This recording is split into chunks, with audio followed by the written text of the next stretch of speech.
It works. Good evening, everyone, and welcome to a Tell It Like It Is town hall with Governor Christie and his wife, Mary Pat Christie. My name is Wayne McDonald. I have the privilege of being the chairman of the Christie campaign here in New Hampshire. I'm also a state representative from Londonderry and a former chairman of the New Hampshire Republican Party. I just came up some stairs, I'm a little bit out of breath. But anyway, thank you very much for being here on a rainy night. I met Governor Christie 8 years ago. And I've been doing this for a long time. I've been in politics now for 47 years. And there's probably 4 or 5 times I've really connected well with a candidate. When I met him that day, I really liked him, and I said, well, I've made commitments to other candidates to at least talk to them. Some friends were working for him, and I said, well, can't commit right away, but and so I went through the motions and met the other candidates and ended up deciding then, coming to believe then, and definitely have come to be totally convinced since that had Governor Christie been the person elected in 2016, this country and this world would be a lot better place. 8 years later, I'm more convinced than ever that that's the case. And I hope you'll all agree with me, and I hope we can all work together to make that happen this year, or this coming year in 2024. Nobody knows the issues better than Christie. Nobody has studied them better. Nobody, in my opinion, has better ideas on how to address those issues here and around the world, and to make us stronger and better economically and internationally. And so with that, ladies and gentlemen, it gives me great pleasure to introduce Governor Christie and Mary Pat Christie.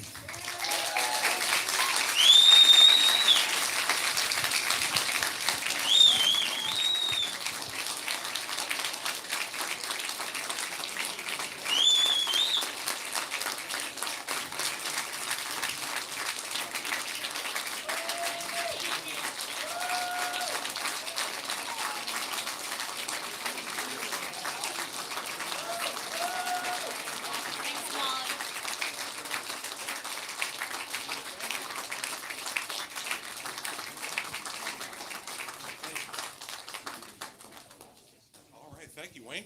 Hey. Appreciate it. Well, good evening, everybody. Good evening. Thanks for being here. It's good to be back. Hope everybody had a great Christmas. I will tell you, it's like the first 3 days in probably 8 months that I haven't thought about New Hampshire. And I went home, and all 4 of our children were home, and we had 25 other relatives to our home on Christmas Eve.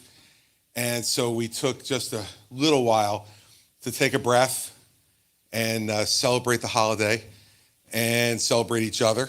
And I hope that you all had the opportunity to do the same. But I told Mary Pat, time off is over. So she's here tonight. I want to introduce her. Mary Pat, thanks for being here tonight.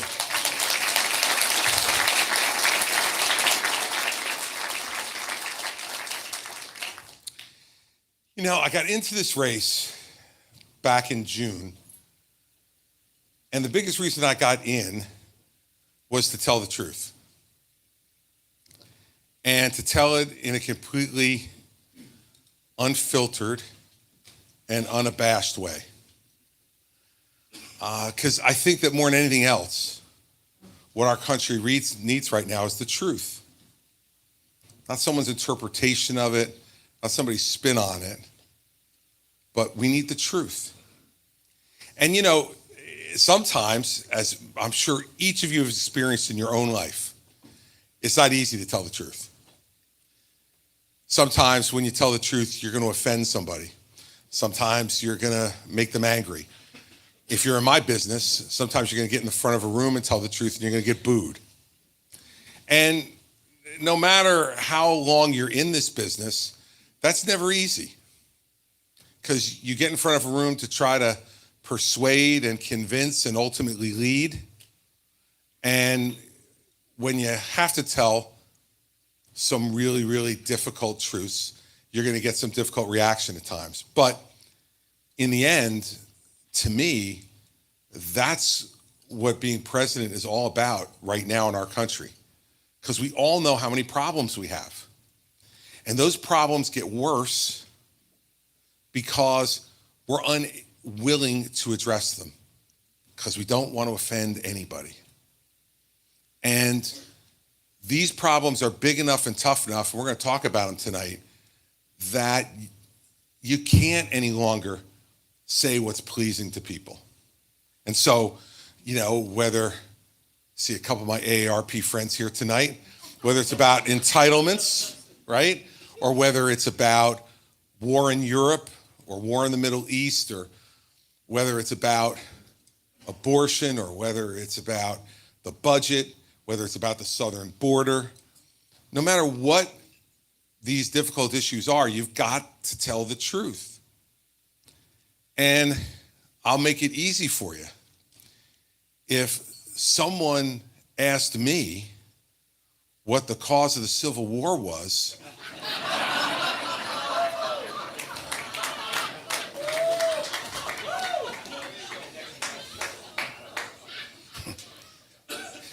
it's easy. It's slavery. And by the way, you don't have to take my word for that. When South Carolina passed its resolution to secede from the Union, the first reason they gave was the other states' resistance to allowing slavery to spread to the Western territories. So even if you're from the South, so you know these things, you should also know why your own home state seceded from the Union. And look, I think all of you, if you're objective about it, could look at the way I've conducted this race and say that I've been fair. I stood on the stage for the fourth debate, and Vivek Ramaswamy attacked Nikki Haley and said she didn't have the intellect of his 3-year-old son. And it won the moderators who admonished him. It wasn't Ron DeSantis who admonished him. It wasn't even Nikki Haley that admonished him. I stood up and went after him because she's been my friend for 13 years. And one thing I can tell you about her is she's smart. And so for him to insult her intelligence, to me, that's not the way I was raised. And I knew my mother would be looking down from heaven and saying, Christopher, you were raised better. Stand up against somebody like that. So I've been really fair to Nikki, but let me say this, she's smart. And so don't get confused about what she's been saying and what she and her, new political husband, Chris Sununu, are trying to mop up all around New Hampshire, okay? She didn't say what she said last night and today about this because she's dumb. She's not. She's smart, and she knows better. And she didn't say it because she's a racist, because she's not. I know her well, and I don't believe Nikki has a racist bone in her body. But for purposes of this race, the reason she did it is just as bad, if not worse. And she got everybody concerned about her candidacy. She did it because she's unwilling to offend anyone by telling the truth. And so she isn't willing to say the same things about abortion in New Hampshire that she says in Iowa, because she doesn't want to offend people in Iowa who have a different feeling than people in New Hampshire. But then when she comes to New Hampshire, she doesn't want to offend them either. And she's unwilling to tell the truth about Donald Trump. She says he was the right president for the right time. She says that he should have been given a break after January 6th. She says that for some reason, chaos and drama follow him wherever he goes. This is like the arsonist saying, for some reason, burning buildings follow me wherever I go. Chaos and drama follow him because he creates it.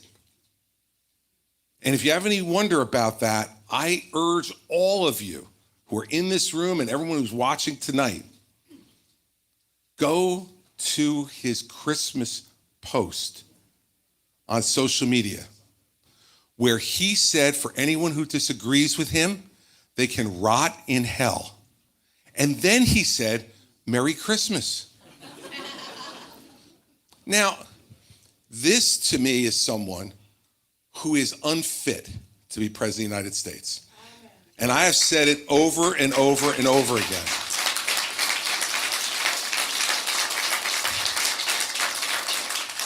And today, Nikki got asked a question by 9-year-old Adam. Now, if you've been to any of my other town hall meetings, you know that Adam has come a few times, 2 or 3, I think 2 at least. First time he was complaining about infrastructure. No joke. 9 years old, he was talking to me about the highways and why there's so much traffic and why can't we build better highways and what am I going to do about infrastructure? He's 9. And I said, ladies and gentlemen, my Secretary of Transportation.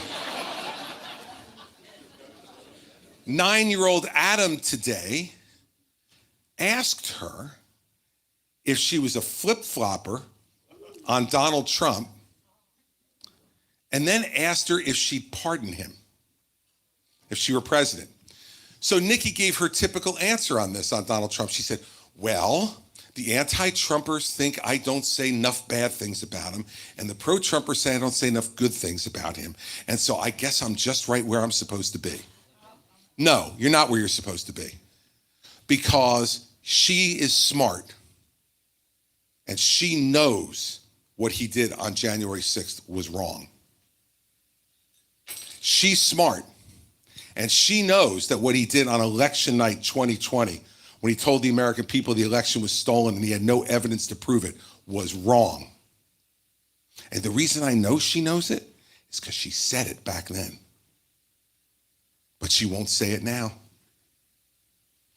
And, you know, Ron DeSantis, who I have some disagreements with as well, but at least Ron DeSantis has been willing to stand up and say, under no circumstances will I accept the vice presidential nomination from Donald Trump. And I've stood up and said, and I will say again tonight, under no circumstances will I accept any job from Donald Trump. But Nikki Haley won't say it. When she's asked that question, you know what she says? I don't play for second.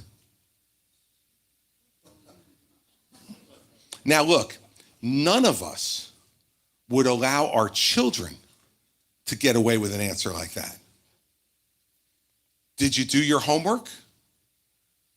I always do my homework.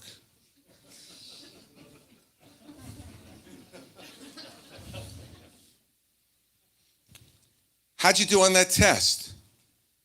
You know I'm an excellent student.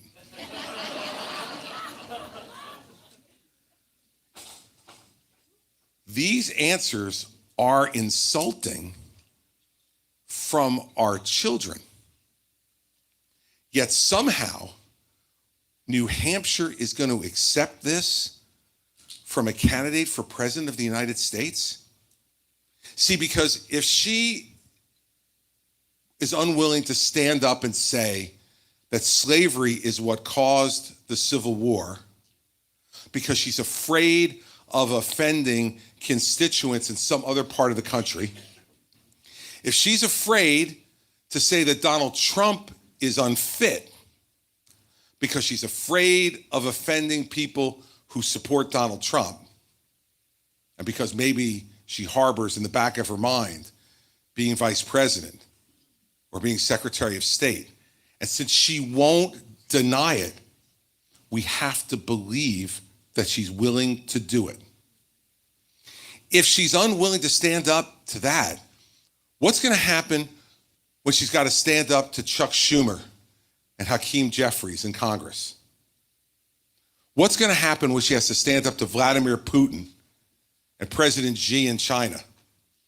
What's going to happen when she has to stand up against forces in our own party who want to drag this country deeper and deeper into anger and division and exhaustion. She's unwilling to stand up on this, on did slavery cause the Civil War?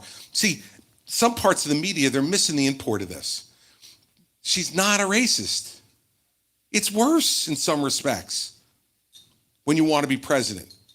It's worse to be able to be dishonest with people. And that's what's happening here. She's holding back. Holding back. One last thing on this topic. She said when she was running for governor in 2010, and she was asked this very same question about what caused the Civil War. She said, well, it was a battle between change and tradition. Change and tradition. I guess that tradition was enslaving Africans to work for nothing and to have no freedom. Tradition. I'm sure Nikki will see this, so I want to talk directly to her, okay? The Civil War was not a choice between change and tradition. It was a choice between right and wrong, and that's it, and we got to stand on the side of right.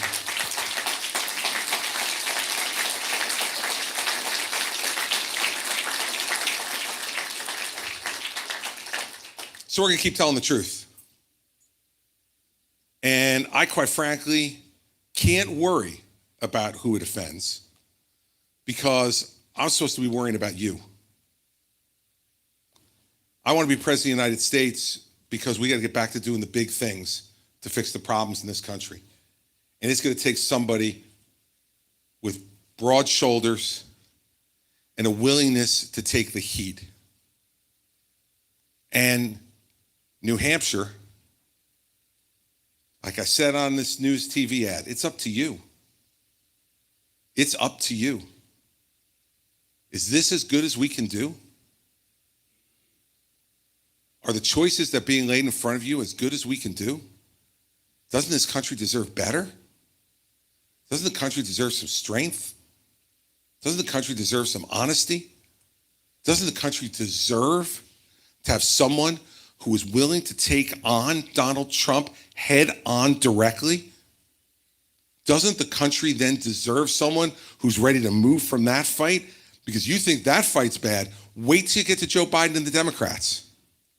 Because if you think they're going to get their hands off of power without a brutal, ugly fight, you're mistaken. And so when Nikki said last night, oh, it was a Democrat plant in my town hall. Well, first of all, I say to everybody in New Hampshire, whoever wants to come in this room, come in this room. And whatever question you want to ask me, ask me. And if I can't deal with a question from a voter in New Hampshire, I have no damn business being in the Oval Office. I can guarantee you that.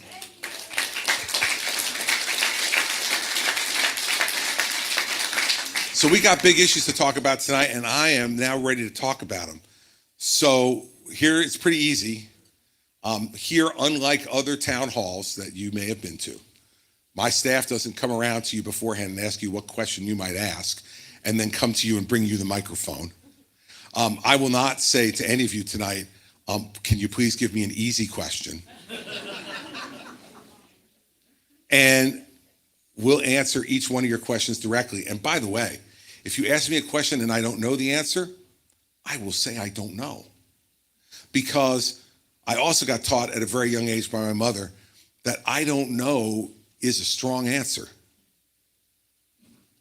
And say, I don't know, but I'll find out and I'll get back to you instead of just making it up. And you know, I'm a recovering lawyer, so I could make it up. So you just raise your hands. I'm going to call on you. We have folks here with microphones, right? Thank you. And we will pass those microphones around. Let's go to the gentleman all the way in the back. He's got his hand up right there, blue jacket, it looks like. Yes, sir. Governor, thanks for coming. My pleasure. Thank you for coming. David Conti from Hampton Falls. And I want to ask about Social Security. 8 years ago, you came and you spoke to the New Hampshire Institute of Politics and gave a policy speech. I think it was March of 2015. And you said if the top 4% of Americans said, we're not going to take Social Security, it would be solvent. That was a while ago, and the numbers have changed. But the fact is, there used to be 130 people paying into Social Security for every recipient. Now there's only 4. Yep. And in 10 years, there's going to be a 23% cut to benefits a lot of people in this room. So how are you thinking about fixing Social Security? Because there hasn't been a lot of political capital to try to do that. Yeah, no, and the next president's going to have to spend his political capital on it, because you're right that it's going to go insolvent in 10 years, and it will be a 24% cut to Social Security benefits. So for any of you who collect Social Security right now, think about it. 10 years from now, the check you would get wired into your account would be 24% less. And for most people on Social Security who really rely on it, a 24% cut is going to lead them to have to choose between heating their home, paying their rent, buying food, getting their prescription drugs. There'll be nothing but ugly choices to make, and we can't have that happen.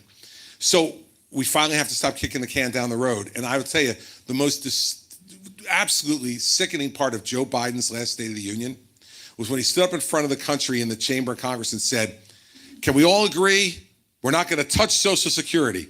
And both sides stood up and cheered. And I was sitting watching with Mary Pat, and I said, a whole room of liars and hypocrites. Because they know what he just said is absolutely true, that in 10 years, it's done. So the next president, if they were to have 8 years, is going to have to deal with it. Or it will then be in absolute crisis mode with ugly things. So how would I deal with it? First, I would raise the retirement age for people in their 30s and 40s. Okay, not for people in their 50s and 60s, because it's too late for them to be able to plan. But for people in their 30s and 40s, we got to raise the retirement age. We have a son who's 30 years old. If I tell him now the retirement age is going up 3 years or 4 years, and he's got 40 years to plan for it, and he doesn't, we got bigger problems with that 30-year-old son than Social Security, right? So, but doing that will really lengthen what we need to do here, because all of it's actuarially based on who's going to be receiving when and what the money's that's going to be needed. And so increasing that retirement age will help. And then secondly, I still believe what I said back in March of 15, that we have to have the wealthiest people in this country no longer get Social Security. We have to means test it. Now, it'll be a negotiation with Congress as to where that number hits, but it's got to be done. And look, I have people who have said to me in previous town hall meetings, well, I paid into it, I want my money back. I get it. But you know what?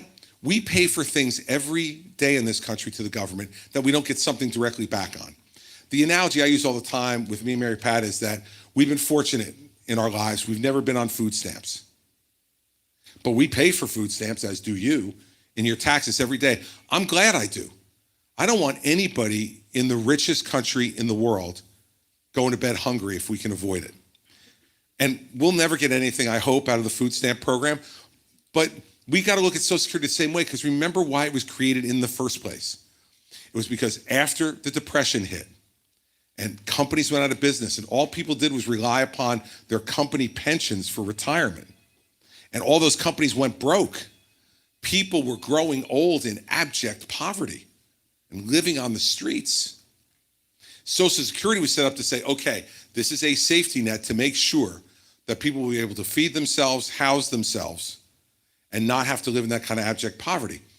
Look, Warren Buffett doesn't need Social Security. Mark Zuckerberg doesn't need Social Security. Elon Musk doesn't need Social Security. We could start there, but that's only a start. But if this country has provided you with the opportunity to accumulate really significant wealth that's enough for you to support yourself through your retirement, is it really that big a sacrifice to ask you to forego your Social Security check? My argument is no. And maybe we got to get back in this country to a mindset that John Kennedy talked about in 1961. Could you imagine any of the last couple of presidents in this country saying in their inaugural address, ask not what your country can do for you, ask what you can do for your country? We haven't had a leader like that since Ronald Reagan. And guess what? That's the last time Social Security was fixed. And there's no coincidence there. You talked about political capital. Ronald Reagan was willing to spend political capital on getting Social Security fixed, and he's willing to sit down with Tip O'Neill, the leader of the other side, and get it done. That's what I did for 8 years as governor of New Jersey. I had a Democratic legislature every day for 8 years. I didn't have an option to deal with anybody else. I either dealt with them or I did nothing. And so what I learned during those 8 years was compromise is not a dirty word. If what you do is move the ball down the field.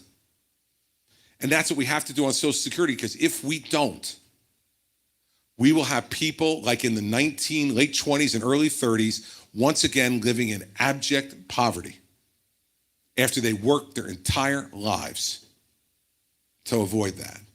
And as president, I will make sure that it gets done. And when it gets done, I will lose popularity. I'm telling you right now, my approval ratings will go down.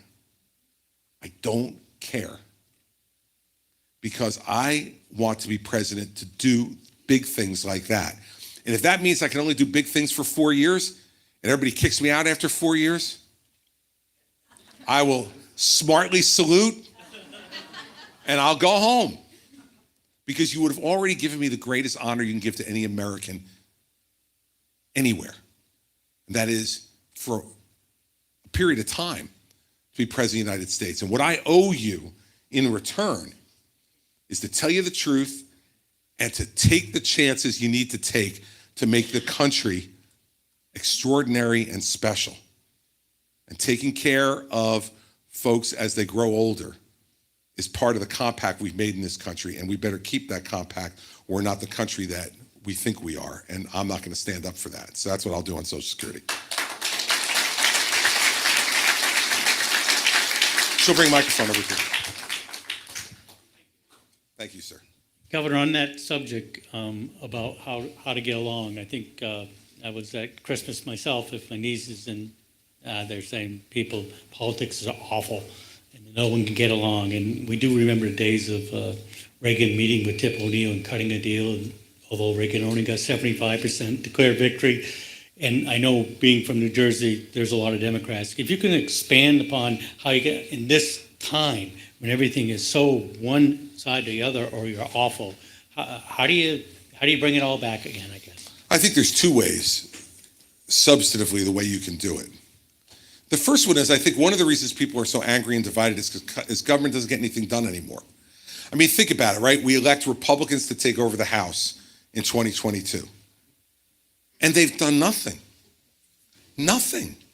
They've been in office a year. The biggest thing they've done is take, weeks, days to elect a speaker. Then they fired him. Then it took another 3 weeks to elect another speaker.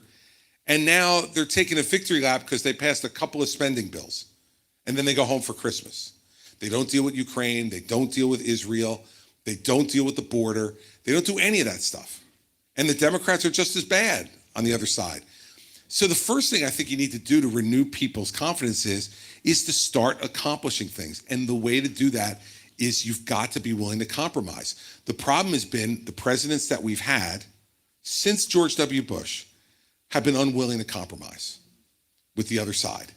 And so as a result, they dig their heels in, the other side digs their heels in, and they think they're winning by continuing to yell and argue on cable news and send out emails to all of us asking to donate money to them because they argue better than the other guys, right?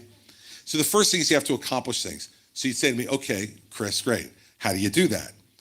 It comes down to personal relationships. You cannot do this without developing relationships with people on the other side and your own party. When I was governor, one of the key moments of my 8 years happened during my transition to the governorship. The new Senate president was a guy named Steve Sweeney, who was president of the Iron Workers Union. So another shy and retiring guy like me, right? An iron worker, Democrat union leader as Senate president. So he was in the southern part of our state near Philly. I live in the northern part of our state up near New York City. And so I said to the troopers one day, I want to go to Senator Sweeney's office. It's about a 2-hour drive. And they said to me, you don't have an appointment, sir. It's not on your calendar. I'm like, he'll see me if I show up, I think. So let's just go. What should we call ahead and get some security? I go, look, if someone's waiting down at Sweeney's office on the off chance I might come down there and kill me, they earned it. Like, they're just going to kill me. We're going to be fine, fellas. Don't worry about it. So I went down there. I showed up in his office. His secretary was completely flummoxed, and she was like, Governor-elect, I didn't see you on the appointment book. I said, well, I was just in the neighborhood, and I figured I'd stop by and say hello. And she said, well, let me see if he can see you. So she came out and she said, he'll be right out. And then I realized why. He had just gotten back from the gym. So he was like in sweatpants and a t-shirt, and he was sweaty. And he's like, Governor-elect, I didn't know you were coming. I said, Steve, I was in the neighborhood. I just decided to stop by. He goes, Bull, your neighborhood's 2 hours away. What are you doing here? And I said, we need to talk. Can we go in your conference room? And he said, yeah. So we went into his conference room, and I looked at him. I said, look, we have a choice to make, and I want to make the choice now. I said, we can argue and yell and scream and fight with each other for 8 years. He said 4 years. I said 8 years. I turned out to be right. I said, or we can make a commitment to each other, and this is the commitment I'm willing to make to you today. I will always tell you the truth, and if I make a deal with you, I will stick by the deal whether it turns out to be politically advantageous to me or not. And then and only then can we put touchdowns in the end zone. That's what I want to do. I want to put touchdowns in the end zone. If you're willing to do it, I'm willing to shake your hand and make that deal with you today. And those 10 seconds that he was thinking were the most important 10 seconds of my governorship. And he stood up and he put that big, meaty iron worker's hand out, and he said, deal. And we shook hands with each other, and we got to know each other. Mary Pat and I went out with he and his wife, and we got to know his daughter, Lauren, who's a special needs child. And Lauren and I developed this great relationship. We got to know his son, Steve. Went to the Jersey Shore together. He and I would regularly go out for drinks together at some tucked away place where we could really talk. And over time, and if anybody went to Steve Sweeney now and asked him about what that relationship was like, it wasn't that we didn't have fights. I mean, I remember one morning I saw the front page on a Sunday morning of the biggest paper in our state, went to the bottom of my driveway to get it. I picked it up, looked at it, and the headline said, Sweeney, I want to punch Christie in the head. All right, so that wasn't a high point in our relationship, but it started with him and then working with the other people to get to know them. I would call members of the legislature to my office in Trenton, the state capitol, and I'd say, so tell me, what do you do for a living? Tell me why you ran in the first place. Tell me when you came here what you really wanted to accomplish. And if they told me something they wanted to accomplish that I felt like I could live with, I'd say, well, how about if I help you with that? How about we work together and let's get that done for you? Every year, every legislator on their birthday got called by me. And it got to be a joke after a while, right? Like, if I didn't call, and I would usually make those calls first thing in the morning because I had an hour and 20-minute drive to the state capitol from where we lived. But some mornings I'd be on other phone calls. And if I didn't call in the morning, they would start calling my office and saying, is he mad at me? Like, it's my birthday today and he hasn't called you. No, he'll get to you later. It became a thing. And all of those things led to moments where then you could call someone into your office when you needed a key vote, when you needed them to say something publicly that was supportive of a policy, or to keep quiet about something that was difficult that you were trying to do. You call them and you look them right in the eye and say, look, I helped you with this thing and that thing. I need you on this. Can you be there for me? Now, the answer wasn't yes all the time, but it was yes much more than it was no, because it's harder to hate up close. When you get up close with someone and you're not tweeting at them, you're not in front of 20,000 people saying awful things about them, but when you're sitting across a table from them, it's harder to hate up close. And I think that's the only way to do it, which means it's going to be hard and it's going to take lots of time.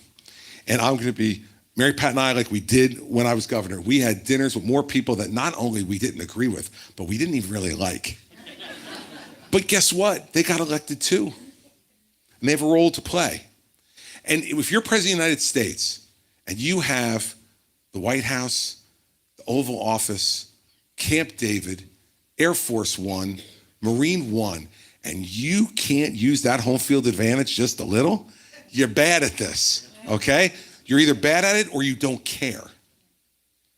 And I think, quite frankly, we've had presidents, Obama, Trump, Biden, who have been both.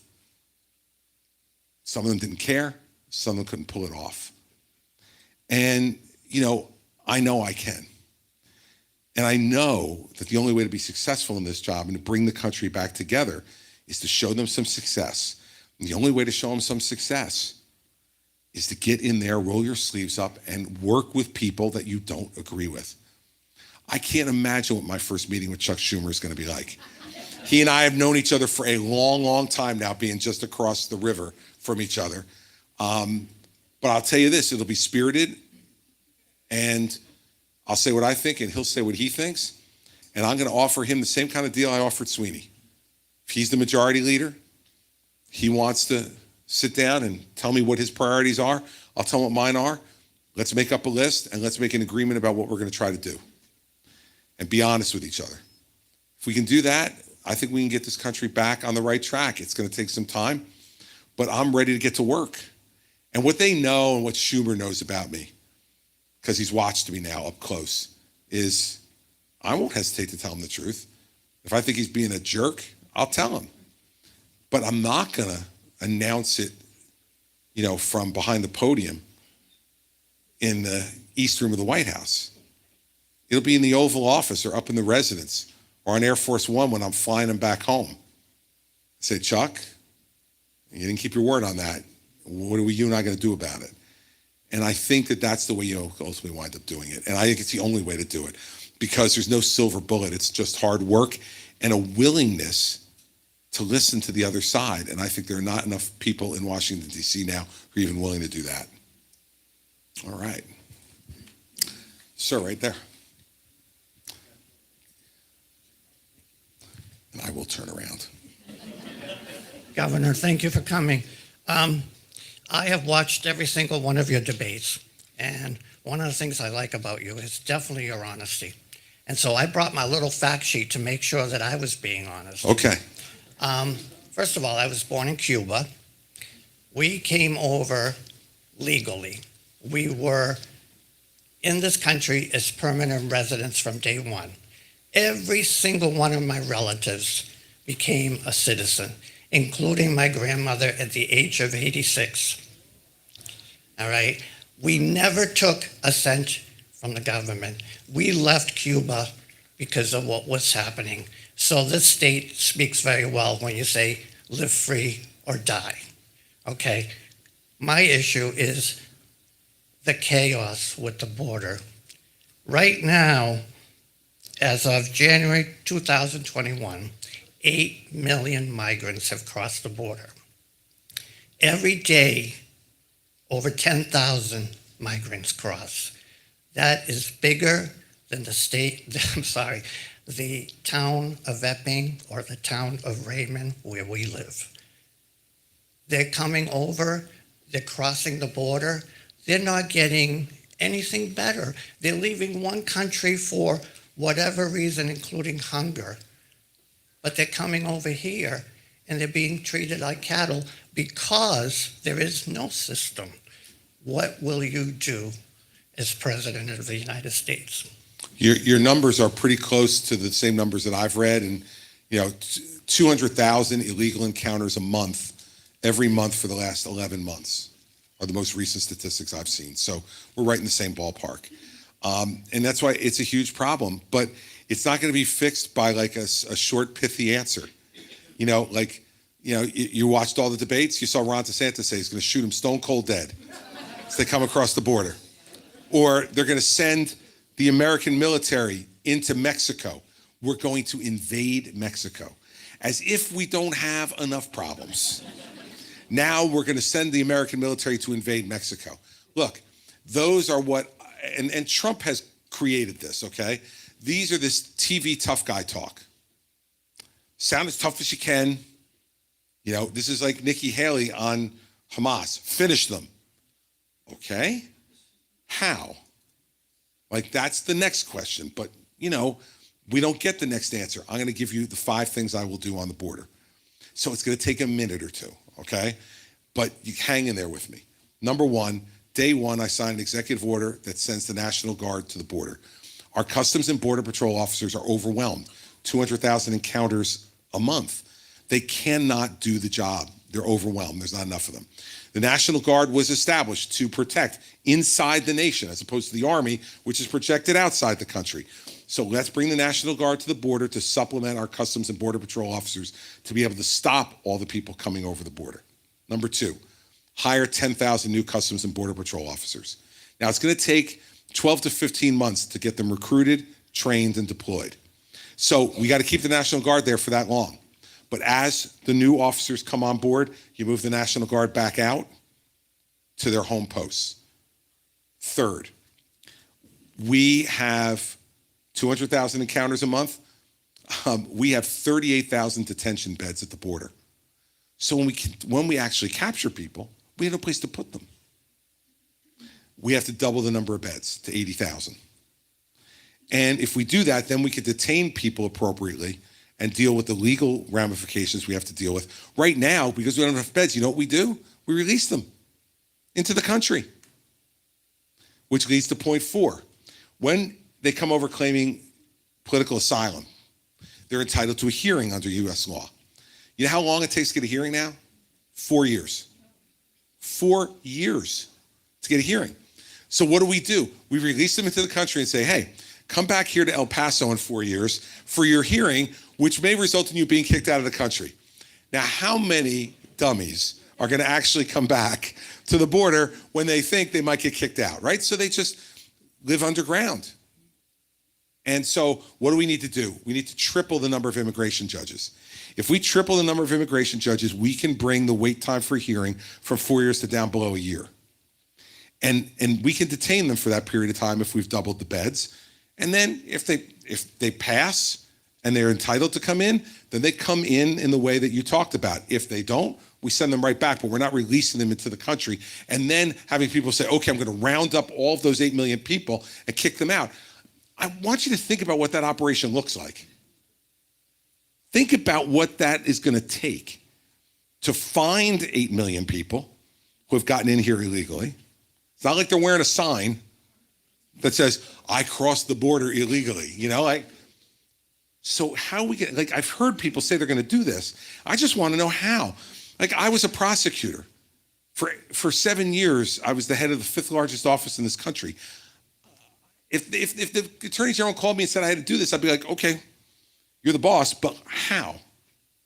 Am I going to go up to people based on how they look? Is that the way we want in this country, what we want to be doing? How are we going to do it? Triple the number of immigration judges. 5th, we got to change the immigration laws in this country because there's 2 reasons why people will want to come in illegally. One, if they're trying to do illegal things, deal drugs, do other illegal activities. Law enforcement has to deal with those folks. Or 2, because they don't think they can come here legally. And they're desperate, they're hungry. They're the objects of political persecution. They have family who are already here and they want to join them. Whatever it is, we need to give people a legal path to get into this country. And by the way, right now we have 6 million open jobs in this country. 6 million open jobs in this economy. And, this has happened to us before in our country. And when that happens, we set up a system to allow people to come in and fill those jobs so we can continue to grow our economy. And they pay taxes and they learn the language and they contribute to this society. That's when my grandfather got here. My great-grandfather came here in 1901 as a stonemason from Sicily. They were building New York City, and they didn't have enough masons. And so he's getting ready to go and come over here. My great-grandmother was 9 months pregnant when they got their ticket to come. So he said, you stay here. I'll go to America first, and then after you have the baby, you come over. My great-grandmother, much smarter woman than that. She's like, you are not going to America by yourself and leaving me back here with the baby. I'm coming with you. And so what happened was she gave birth to my grandfather on the boat. And he used to, I know this story because he told me. And he said the proudest day of his life was a day that he doesn't even remember. He was 4 days old when they arrived at Ellis Island. And they made him an American citizen. And his grandson is running for president of the United States. His grandson. And that's what's great about this country. So we need to go to a merit-based immigration system where we look at where do we need help in these 6 million open jobs, and those people go to the front of the line. Let's get them in, let's get them working, let's get them paying taxes, and let's also tell them that you need to learn the language if you're going to come here. And secondly, we need to have E-Verify for all the employers so they know that they're actually hiring someone who is legal for two reasons. One, so they don't get themselves in trouble, or on the flip side, so they don't take advantage of people who are here legally and they have leverage over, because both things happen. Now, to do this, I want to be honest with you in response to his question, which is the Democrats are going to want something for that. They don't want merit-based immigration, and they don't want E-Verify. So we're going to have to give them something. I don't know whether it's on Dreamers or whether it's on Path to Citizenship for some of the people who are already here, but we're going to have to give them something. And we can't be afraid to enter that negotiation, because that's why we haven't had any type of improvement to our immigration laws for 40 years. Because everyone said, no, I'm not giving you this, I'm not giving you that, and then everybody walks away. We can't have that anymore because we have the crisis we have at the border, and we have to fix that. And the long-term fix for it is give people a smart, understandable, legal way to come in here in a controlled way. And look, Reagan said it best. If you go and live in Germany, you can't be a German. If you go and live in France, you can't be French. If you go and live in Italy, you can't be Italian. But if you come and move here, you can become an American. There is no test except to be loyal to this country, to work hard and follow the laws to be here. And if we lose that, it, in my opinion, is one of the bases for our greatness. And everybody in this room, except for the Mayflower folks in this room, and I always got to be careful because in New Hampshire, you're going to find some Mayflower folks, right? Except for the Mayflower folks here, everybody has come into this country in that way. And we've got to make sure that we preserve that. So you had a follow-up. Go ahead.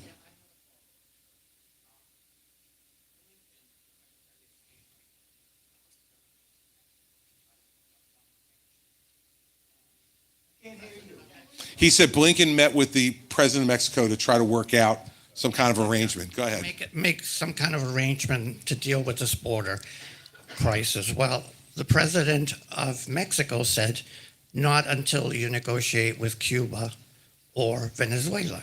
Now, I was born in Cuba.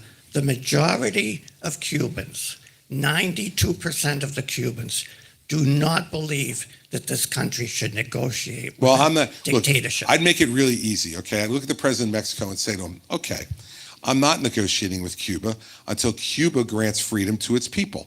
And if that's a basis of negotiation, then we're going to keep the National Guard at the border as long as I absolutely have to, and we'll keep sending all those people back to you until you want to make a deal with me. I'm not going to shoot them dead. I'm just going to send them back, and then they're your problem. So how do we want to do this? I mean, this can be done. Now, Anthony Blinken will not do it because many Democrats have the priority of having as many of these folks come into the country as they can because they're thinking they're going to vote for them at some point. So that's why they want them here, right? But if they think that they're going to get me to negotiate over Cuba and Venezuela, which are both communist dictatorships, and that somehow I'm going to normalize relations with them so that I can get a deal on the border in Mexico, not going to happen with me. But if he wants to talk about, I'll just let him say, look, this is between us. You want something that we're not giving you yet in return for you getting better on this? I'll listen. But I'm not, negotiating with Cuba, and I'm not negotiating with Venezuela. Maduro and the remnants of the Castro regime are not people that I'm going to be negotiating with until they treat their people with basic human freedoms. And until they do that, I can't deal with them. Good for you. Thank you. All right.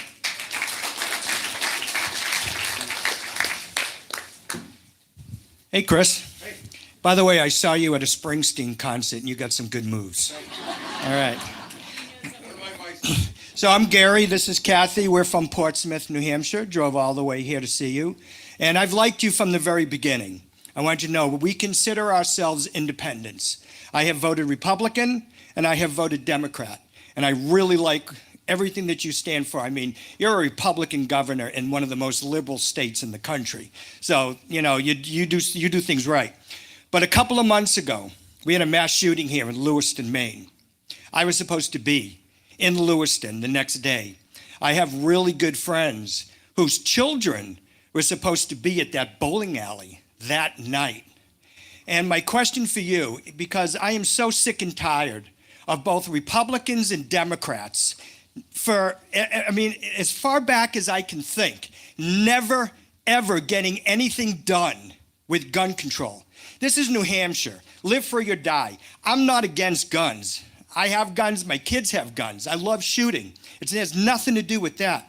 I want to know specifically where you stand on gun control and what you would do to at least try and change. I mean, does anybody really need a semi-automatic in this society?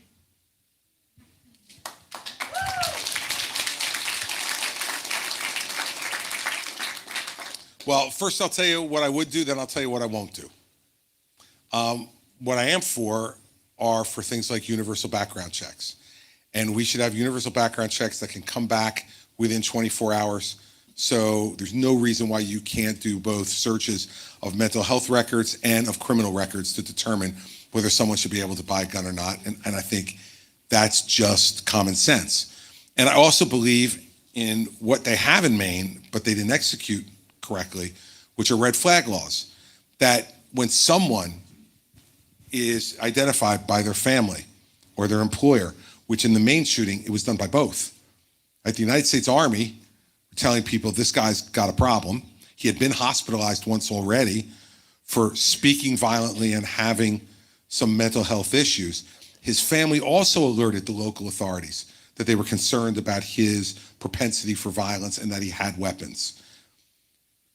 The authorities dropped the ball. Now, that's the problem with any of these laws that we put into place. They have to be enforced the right way. If they're not enforced the right way, they're not going to be effective. But I'm for them. And I think they need to be enforced effectively. And I think the president needs to be saying that those type of things, background checks, red flag laws, should be enforced and should be enforced aggressively. Here's my concern about banning any class of weapon beyond what we've already banned. And we've banned a lot of weapons in this country. Fully automatic weapons are banned for personal use. And machine guns, those type of things have been banned over time. But I am concerned about, let's say, use Maine, since you used that as an example. In Maine, 2% of the gun violence in the state involves semi-automatic weapons. 98% of them involved handguns. So if you follow that logic down, then if you're really going to ban guns, what you should be banning are the handguns, because they're concealable much more than semi-automatic weapons usually are. And 98% of the violence has happened with those. I can't see us doing that. And so I don't want to give what will be some type of psychological victory and say, well, we're going to ban this, you should all feel better. And then the murders, the assaults, and all the other things that are happening with the 98% using the Maine numbers, and they're different in other states, but that's Maine, because I don't think it will do any good, and I think it degrades our constitutional rights. I don't think there are inferior constitutional rights. All constitutional rights have limits to them. Can't yell fire in a crowded theater, can't say certain things even though we have a right to free speech, but we should be very careful about what we do with those. And so for me, I think the bigger issue that we have to deal with that is much more attainable and can be much more effective is that we don't have enough mental health treatment in this country, and we don't make it mandatory in enough instances. So in New Jersey, when I was governor, I made it easier to involuntarily commit people for a period of time. Now look, that's a dicey issue, but we got to try to find some balance here. And when people have shown serious mental health troubles, we need to get them help, whether they want the help or not. because their serious mental health issues are not just about them, as we learned in Maine. They're about everybody else that they're exposed to. And so I would urge that to be done nationally, make it easier to involuntarily commit people. Because when they go in there and they get that care, one, it gets them off the street for a period of time, but two, there's a possibility we can help them. And I think we need to do that not only for our public safety, but also for humanity.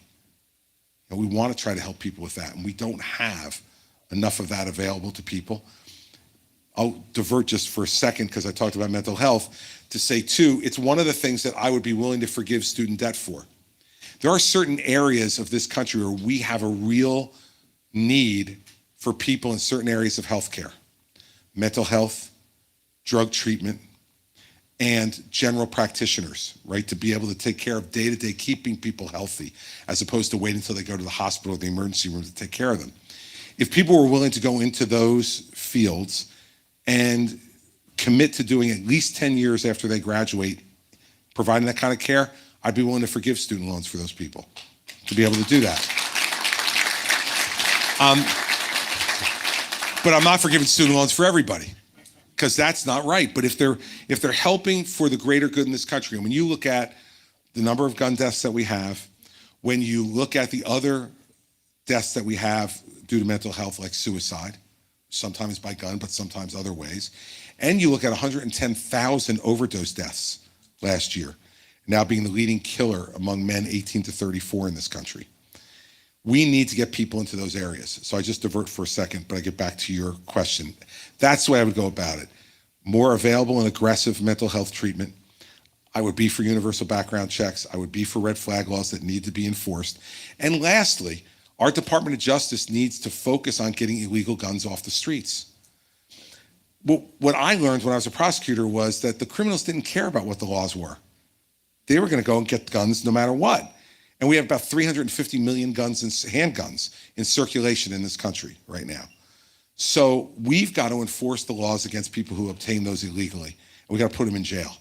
And we have to give them mandatory minimums for those gun crimes. And we did it. I'll tell you one quick story. When I was U.S. attorney, we ran a task force with local police in Camden, New Jersey, which at the time was the most dangerous city in America, the highest murder rate per capita of any city in the country.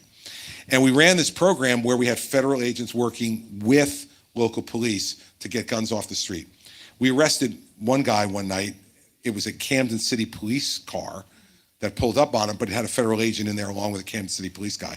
So this guy had been arrested many times and he knew the drill, right? So he got in the back of the car and they're driving through Camden and they drive past Camden's police department.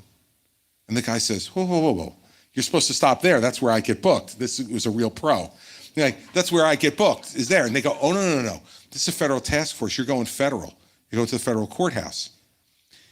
According to the cops who told me the story afterwards, he broke down in tears in the back of the car and said, I cannot do federal time. Tell me what I need to do to get out of this. The federal government has authority in these areas because there's no parole. Right, so this guy knew two things. One, I'm not going to the jail down the street so my friends and my family can come visit me. I'm being sent to Nebraska. And I got to serve 85% of my term with no chance of parole, which is different than what happens in the States. If we start enforcing the gun laws federally in a really aggressive way against criminals, we're going to get a lot of those illegal guns off the street that wind up sometimes in the hands of mentally ill people who wind up doing real human damage with it. So that's the way I would approach it. I'll end it by saying this. It's not a perfect answer. And I wish I had the perfect answer, but I don't. And I think it's the best we can do while also respecting the constitutional rights that people in this country have to be able to have arms in their homes like you do and others. And I think that's the balance we have to strike. And I think if we do that, we'll improve it. We'll make it better than it is now, but we're never going to make it perfect because the violence that occurs both here and as we see all around the world, in some instances is just unavoidable. But I would do the best I can to try to avoid it by using those tools. Thank you for your honesty. Thank you. All right. Thank you. I was just wondering if you would address the issue with the Maine primary, that you didn't qualify. I'm not about the Maine Yeah. Well, we're still fighting that. The folks who collected 6,000 signatures for us, there's a rule in Maine about having to segregate them by town. And apparently when they submitted them, they didn't segregate them by town. We had 3 times the number of signatures we needed, but they didn't segregate them by town. And so as a result, the Secretary of State said, well, they're not segregated by town. Even though you have 3 times the number of signatures you need, we're not going to put you on the ballot. I think that's a little form over substance thing. I'm not happy that they weren't segregated by town, and I've had discussions with the people who did that, and as you might imagine, they were not pleasant. But we're in court now fighting it, and I think we'll be on the ballot in Maine. Okay, but that's what happened. All right. The young lady in the pink in the back. Okay. So, look, I don't need a microphone. Everybody's young to me now, I'm telling you. Go ahead. Hello. So, remember me, Governor Goomba? 7 years ago for you guys. I was in a town hall just like this. I grabbed the microphone and said, hey, fellow Goomba, we're both Italian. When are you going to take the gloves off and start smacking Donald Trump around? Got a big laugh. It was on the front page of the Boston Globe the next day. It went viral. Did you know we went viral? You Yes, and I did. Oh, cool. Yeah, it was. They were reading. I was informed, yes. Yeah, they were reading about us in Pakistan, Haiti, and Egypt. It was very cool. My wife was very jealous. But anyway, so, you should have taken my advice 7 You're years right. ago, Governor, right? You were right. We wouldn't be in this big mess. Have you thought about me over the years, by the way? No, Anyways, no. you should have taken my advice. You're But right about whatever. that. Absolutely, And I should have. while we're at it, my picking a bone with you. Okay. You jumped into bed with Donald I Trump, did. the evil bastard. I did. But I'm going to forgive you for that. Thank you. So now, today, 2023, I just have to say, woo! You are taking the gloves off, baby, and I'm so proud of you. You are doing a fantastic job. Woo! Woo! And the history. Is there a question here? Books, in the history books, it will be written that you're the only man, presidential candidate with stones this time who was able to do that. Nobody else. So no matter what happens, please, God, don't let Donald Trump be president again. You will be in the history books for what you have done, and my hat is off to you, sir. You're wonderful, and I'm a lifelong Democrat. I think you'd make a great president. Thank you.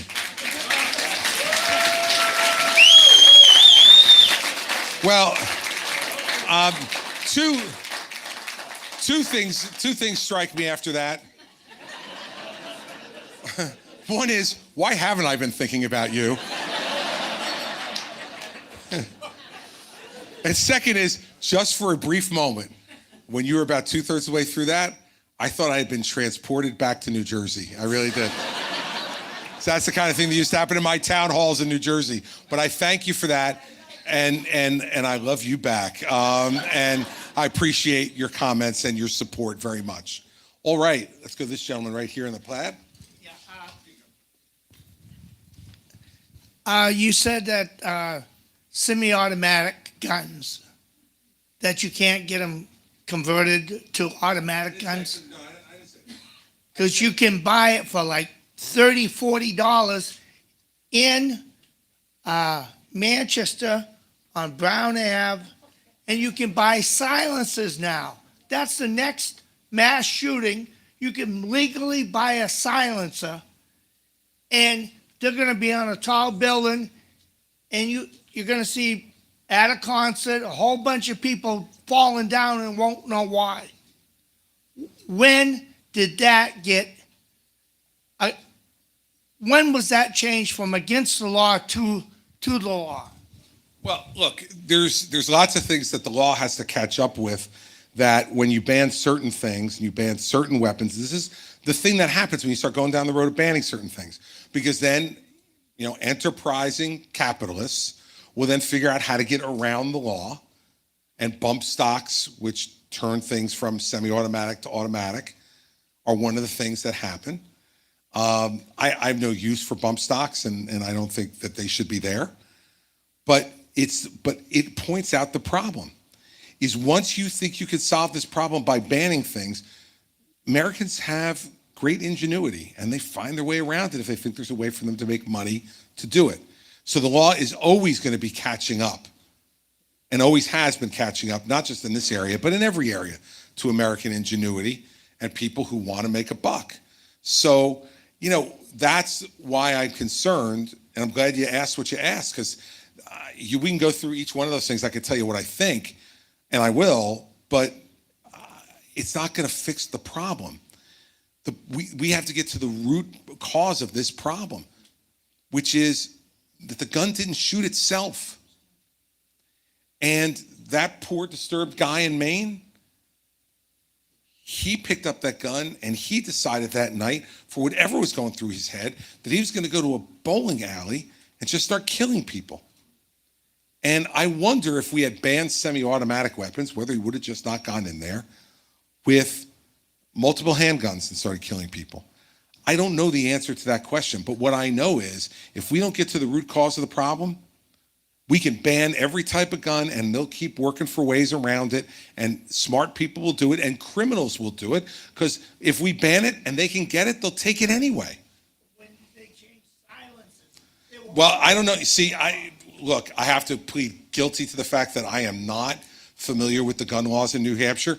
Go to Sununu's next town hall with Nikki and ask him, and make him answer the question, because he'll know the answer. I don't. I could tell you in New Jersey what the laws are, but I couldn't tell you why the laws are the way they are in New Hampshire.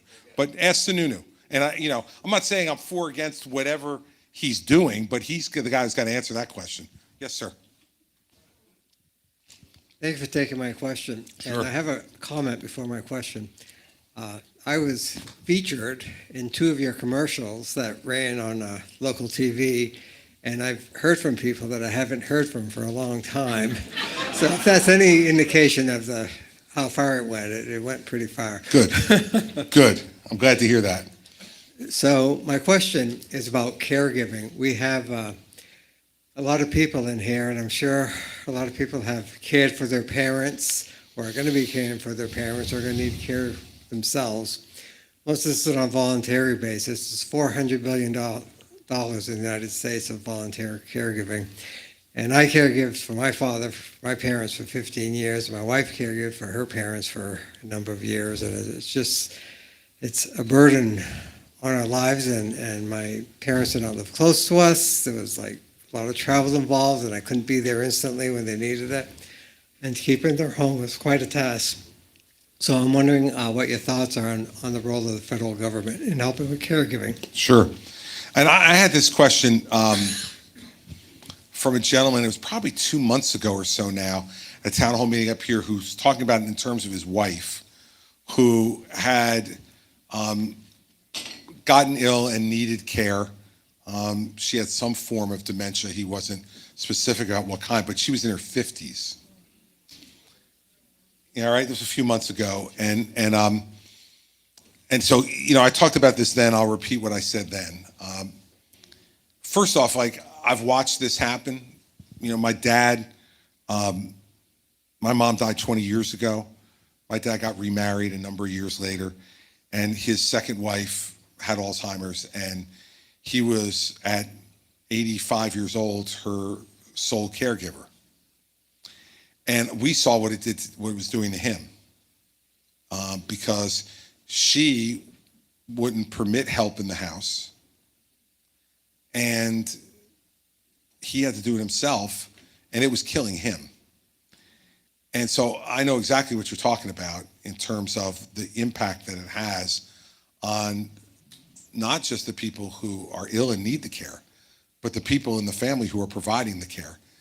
It is not only physically often debilitating, but it is psychologically debilitating, because early on in the situation with my stepmother, she didn't even recognize him anymore. And so, the care he was giving wasn't even being acknowledged by her, by even knowing who he was. And so this is a really, really big problem. And as our society gets older, in response to the gentleman's question back there about how many people will be on Social Security and how long we're living now. Remember, when Social Security started, people's life expectancy was in the early to mid 60s. We're now in the early to mid 80s, and it makes a huge difference. That's the average. So, look, what I think we need to do is acknowledge that institutional care isn't right for everyone. And there's a lot of people who don't want their loved ones in a nursing home setting, and they're willing to have them at home if they can have some help to be able to go out and do the food shopping, go out and take a mental health break every once in a while, and be able to, gear themselves up mentally and physically to be able to continue to provide the care to someone that they love, whether it's a parent or a spouse. And so I think what we have to do is change the way Medicare works to be able to make it much easier for people to get the home health care that they need, rather than force people towards an institutional option. For some people, it's necessary, right? They get so sick that you can't care for them at home anymore, and that's a difficult decision that people have to make. But sometimes it's just necessary. So we need to continue to have the institutional option available for the people who are really ill and can't be cared for safely in a home setting anymore. But we need to adjust Medicare so that it gives people the option, if it's medically feasible, to be able to keep people at home and for them to be able to have a break from it. I saw it with my dad, and fortunately for us, he's 90 years old now and doing well, and so we made our way through that stage of his life. But I know that's happening to people all over this country every day, and we need to be able to give them options that maintain a quality of life for them, while also allowing them to do in their heart what they want to do, which is care for the person they love, whether it's a parent or whether it's a spouse. So that's the way I would go about it, would be adjustments to Medicare to make the home option more viable, more available. But I don't want to do it at the cost of getting rid of institutional care, because for some folks, that's the only option that can work, given other health problems that they might have, in addition to Alzheimer's or dementia or whatever is causing the mental problems. So that's the way I would handle it. All right. Let me go. Let's see. Yes, I want to get some women here. Too many men have been asking this question. Awesome. Hi, my name is Camden. I'm a high schooler from Maine. So you've said that you believe that marriage is between a man and a woman, yet many young Americans from my generation believe strongly in support of gay marriage. And I was wondering if, as president, your viewpoint on that would change, knowing that many young Americans do not believe in the same thing that you believe in. Yeah, it already has changed. I mean, look, I think this is generational. I think you put your finger on it, right? When I was governor and I was taking that position, I took a lot of heat from my kids, because my kids were older at the time, and they were giving me a hard time about it. And I told them, I'm governor, you're not. So I get to take the positions I want to take, and I don't regret doing that. But what I know is that society has changed, and what people are accepting in our country now is different than when I was growing up, certainly than when I was your age. And I don't have any objection to it any longer. In the end, I think I've been convinced. And, that's part of being a thinking, breathing human being, I hope, is that you can hold certain opinions at one time and hold them genuinely, and I did. And I felt there were other ways to be able to deal with same-sex relationships other than just marriage, and that was the argument I made at the time, was that we can accommodate this in other ways. But you know what? I was wrong. And so, for me, it was a process I had to go through to change the way I've been raised, both from a family perspective and what my mother and father taught me and felt, and also from a religious perspective and what I'm a Catholic and what my church taught me to believe. But over time, look, this past week or two, Pope Francis is now allowing, blessings of same-sex couples. Even the church is changing. And so, I think this is part of just being honest with people. You can hold certain beliefs firmly, but then as you watch more and more evidence come in, and you meet more and more people, and you listen to them and get to know them, your opinion can change, and mine has changed over time on this. And so I don't look back and have regret, because I know that I didn't do what I did out of any sense of prejudice or bias. It was just what I believed could be done and should be done. And even back then, I used to say, look, my argument with the legislature was that we shouldn't decide this, put it on the ballot, let people decide. And if they vote to have same-sex marriage, then I'll enforce the law like I'll enforce every other law. But you're absolutely correct that my personal opinion, you stated correctly, I thought that marriage should just be between a man and a woman. That's the way I was taught, that's the way I was brought up, and that's what I believed. But your generation has changed my mind. So, and I'm sure that there were lots of things that, my parents tried to push on me that I didn't like. I can't remember it at the moment, but I'm sure there were, and because my dad's watching too, so I don't want to make this a tough night for him. And we changed their minds on certain things, right? So I think that's part of the role of the next generation, is to craft the world in the way they think is the best for them and for people of their age. And so you helped to make me better. So I appreciate that, and I appreciate the question.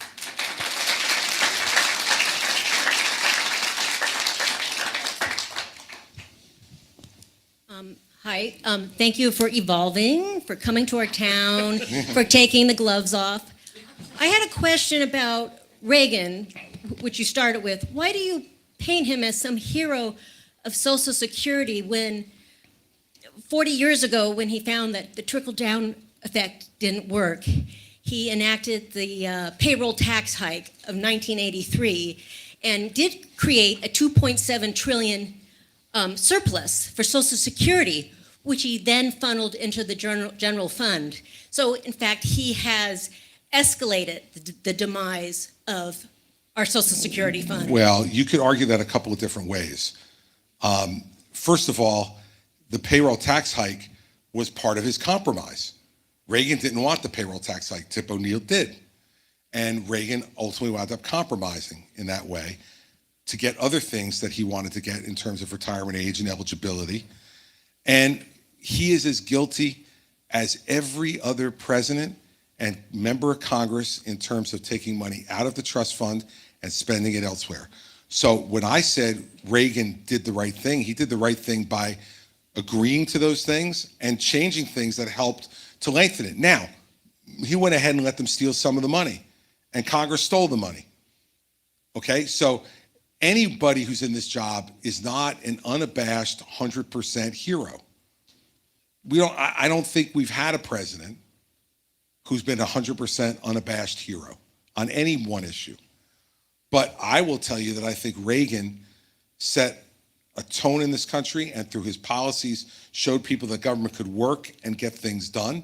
Not perfectly, but let me tell you, I'd trade for Ronald Reagan right now in about 15 seconds over what we've had in the last few presidents.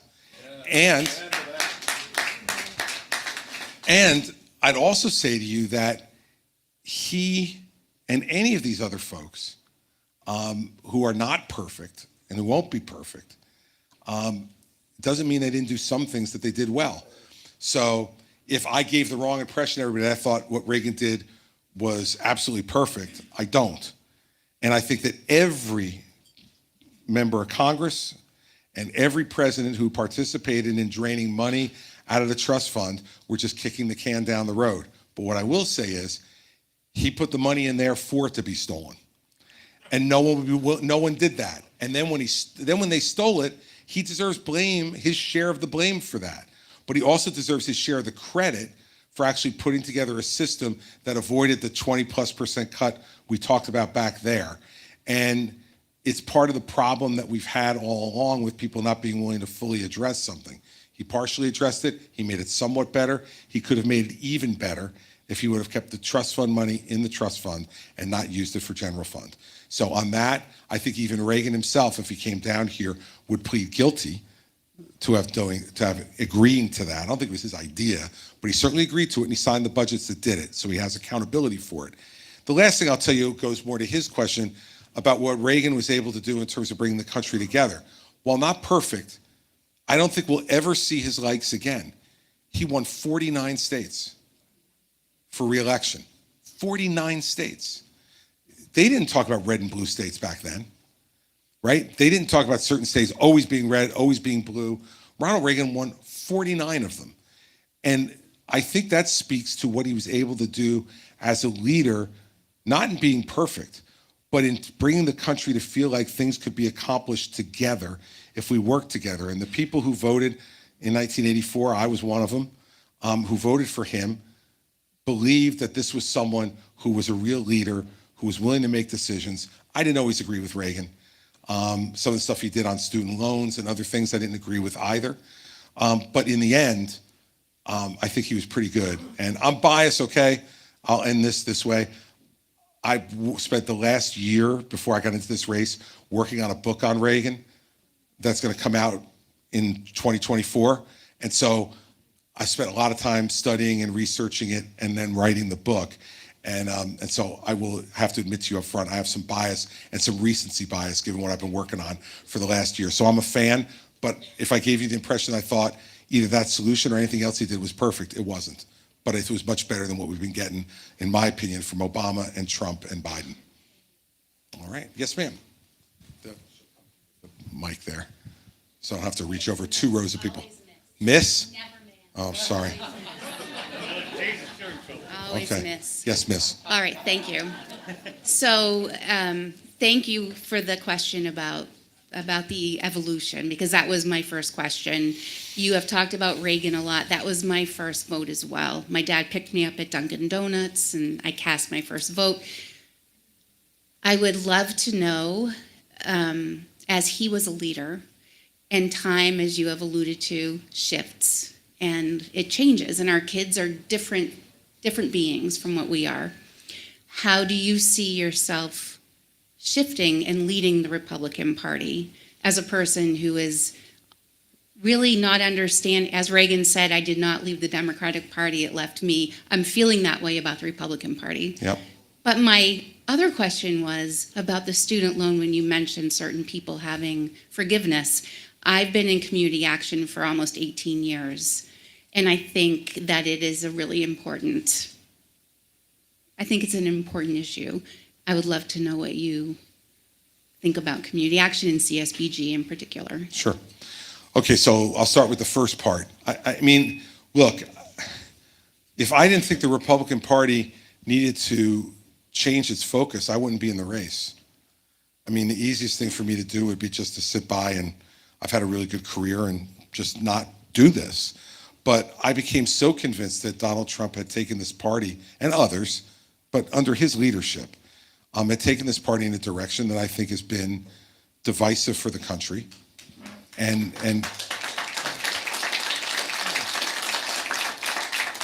not contributing to making us better.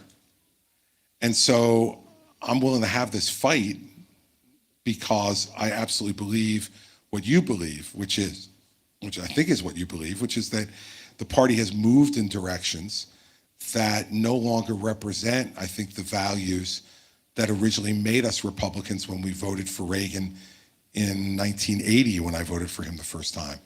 Mine was in my dorm room at the University of Delaware on an absentee ballot. But so I think that for me, this fight is for the soul not only of our party, but of my country. I think we can do so much better than this. And more than any particular policy, we can't point to the White House anymore, and at least I can't, and tell my children, be like him. I mean, we used to be able to do that, and we can't anymore. I don't want my children posting things on social media telling people to rot in hell.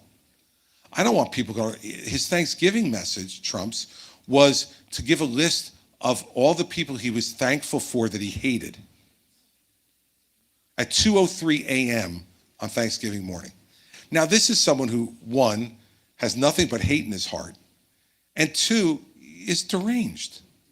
What the hell are you doing up at 2:03 a.m. on Thanksgiving morning giving a list of people you hate? So, the turkey hadn't even gotten down yet. It was 2 or 3 in the morning before he had dinner. He didn't even have time. He didn't have the turkey indigestion, excuse. Look, so that's why I'm in it. And I think that I'm in it to try to bring our party back to a place where we understand that we are temporary stewards of this country's tradition and history. And that we need to acknowledge our temporary but important role in that. And all the people who came before us and the things they fought for and the things they died for and the things they stood for, we have to respect. And I think that respect has gone out the window. And I think that's why voters are as angry as they are and divided as they are, because they look at this and say, why should I be supportive of this? And so ultimately it's about leadership and being willing to stand up and say things that are, at least at the moment in some quarters of our party, unpopular. I mean, I went down and spoke at the Republican Party of Florida convention. You can only imagine the reception I got there, right? I was introduced, I hadn't said a word yet. I was introduced on the stage and they were booing me like crazy just because I was there and because they know what I stand for. I took that as a moment of triumph, because there was not a doubt in any of those people's minds what I was for and what I was against. And I think we got to get back to that kind of leadership where it's not about me. It's not about me. It's about you. And we have, had a president in Donald Trump who cares more about himself than he cares about the people who elected him. And that's not what our party used to be. And I think that we need to get back to that. Now, on the student loan stuff and community action, look, I've spent a lot of my life, everyone has their own passions, right? In terms of how you want to try to make your community better, what you want to do. Before I got into elected office, the thing that I spent my most time on was on treatment of drug addiction. And I think there's enormous value in that, and I think that we don't have nearly enough of it. And from my perspective, we need to have a national conversation about the things where we have a need for help. And then we need to use the tools of government that we have to try to fund those things in very different ways, sometimes with loan forgiveness, sometimes with tax credits, sometimes with direct subsidies, but in ways where we can build a national consensus on those things.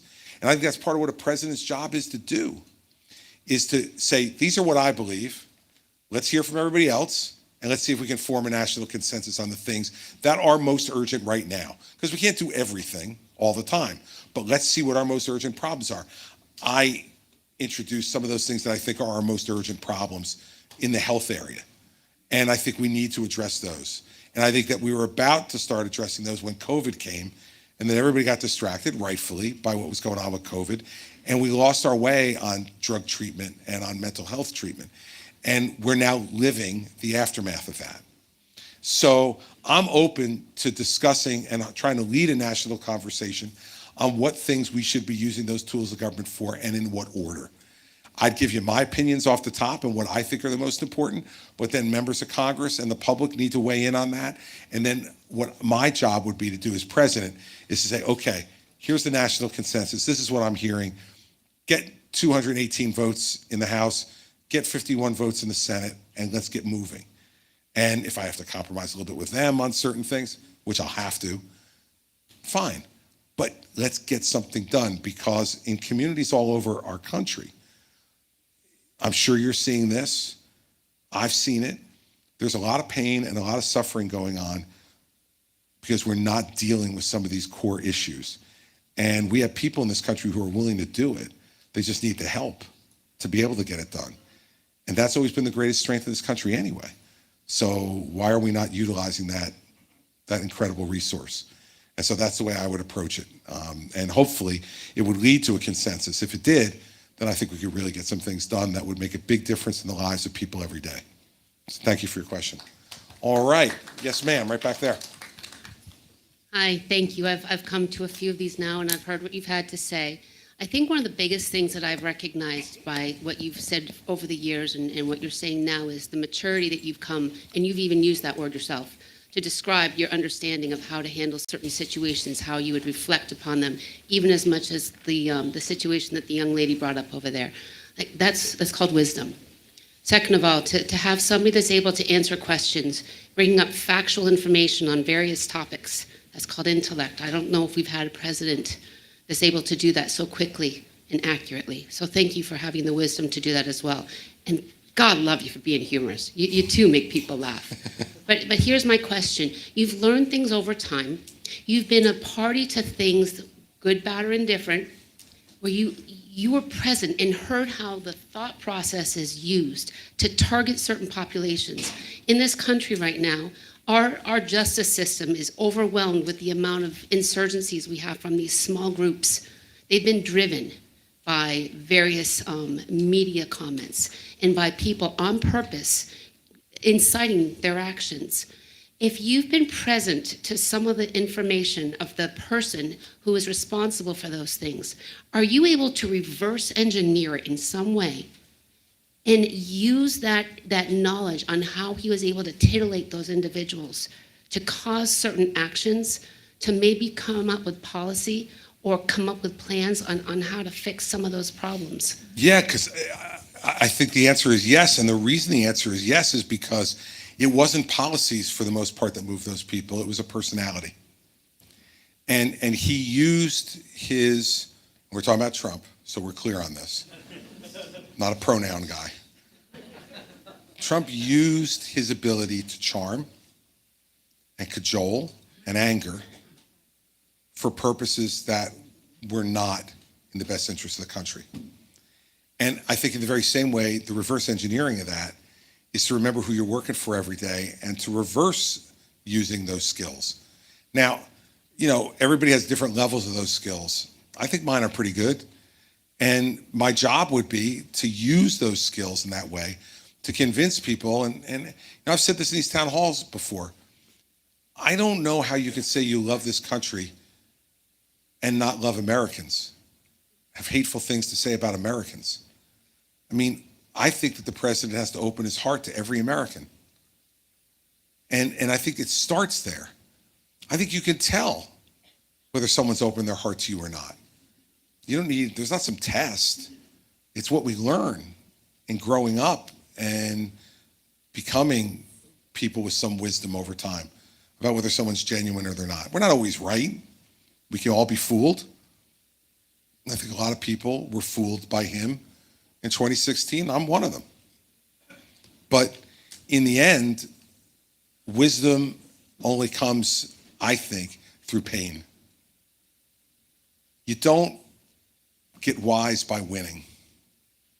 You get wise by losing and by being challenged, because that's, in my experience at least, when you become truly introspective and really examine what you can do, what your motives are, and how you can change something that's causing pain.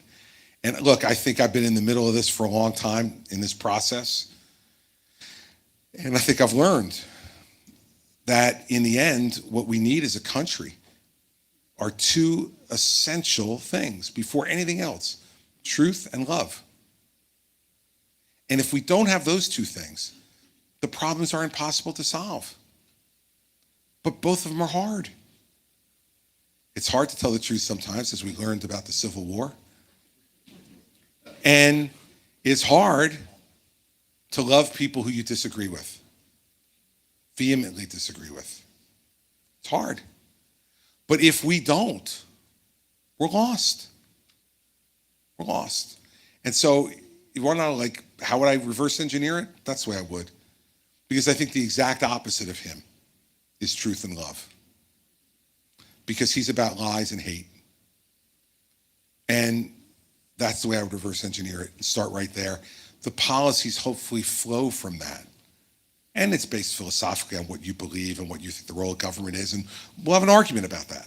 That's what this country was originally designed and set up to do, is to create those arguments. Checks and balances, different branches of government, all having different powers, so that everybody would have an opportunity to have their say. I'm okay with that part of it. The part that I'm really not okay with is the lying and the hate. And that, I think, more than anything else, is what's causing us not to accomplish things. And that, not accomplishing things, combined with the lies and the hate, is what's creating the anger and the division. And I think that's the way you reverse engineer it.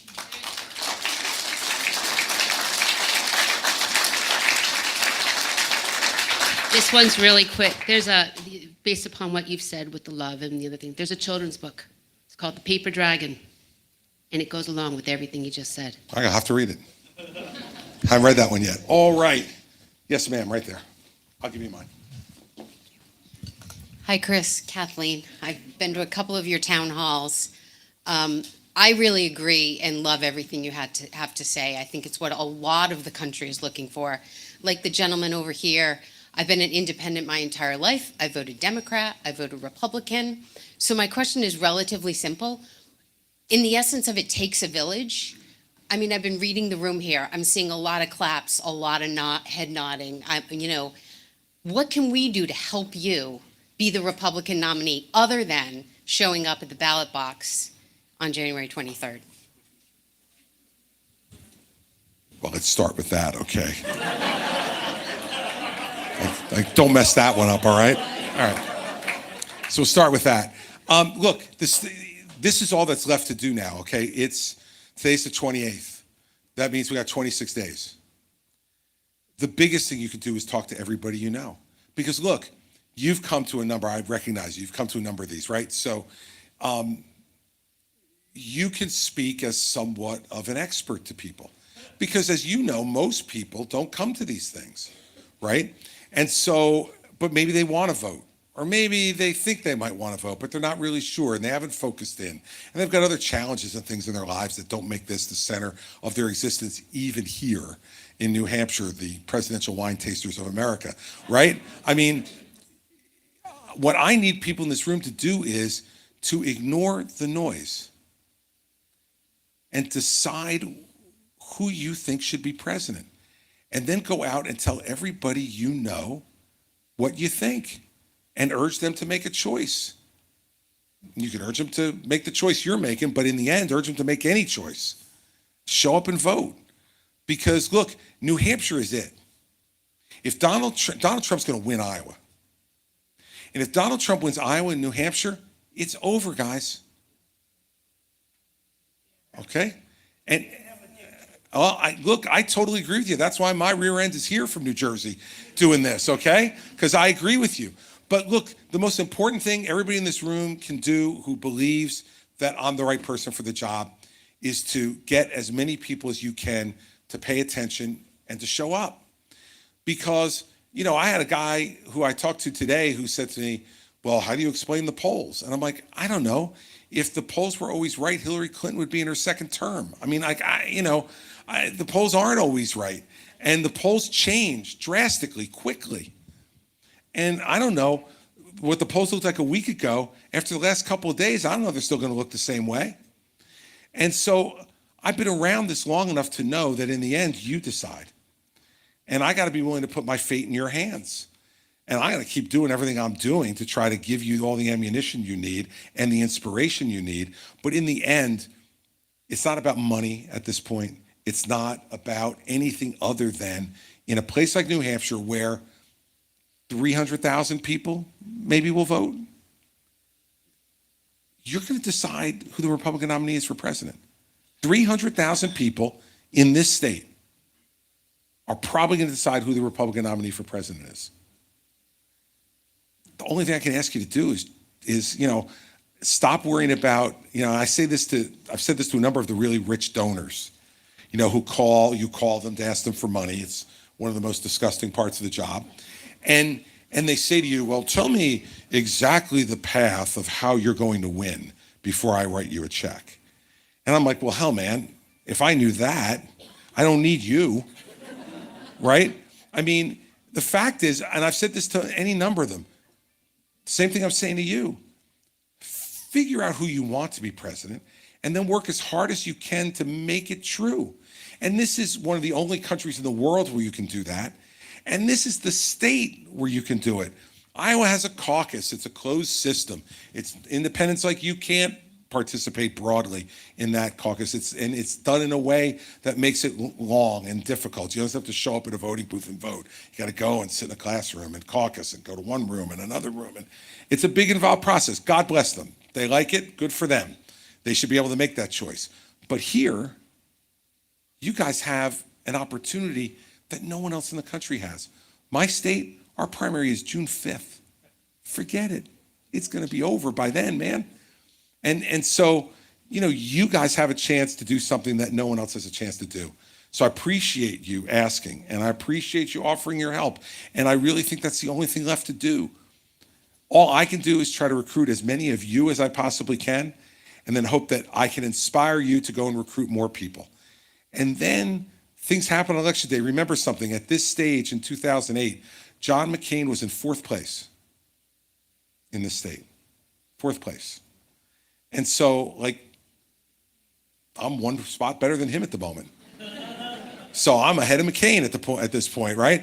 I mean, we have work to do in the next 26 days, but I'm not going to let anybody make that decision for you. That's the best thing you can do to help, and I appreciate your offering. Thanks. All right. Look, I've been looking at the guy with the Reagan Bush shirt on all night, so this may be a bit of a tempt, but I'm going to go with him anyway.